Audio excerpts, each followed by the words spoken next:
Okay, we're back with another tech video. Now I'm going to go through your question, answer it, and hopefully you get the solution. Now remember to stay just a little bit crazy like me, and you'll get there to that resolution.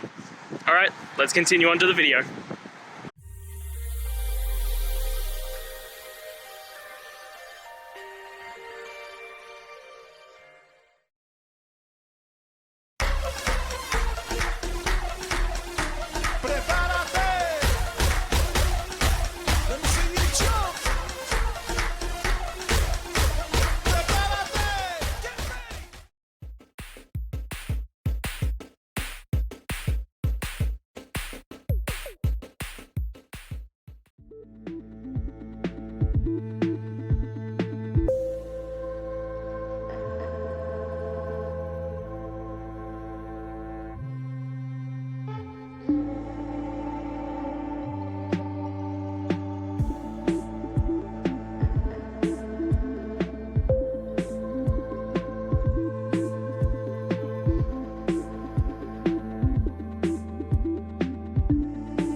And that's it, guys.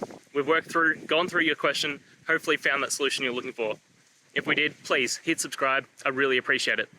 And until next time, you need technical help, I hope you have a good one. Cheers.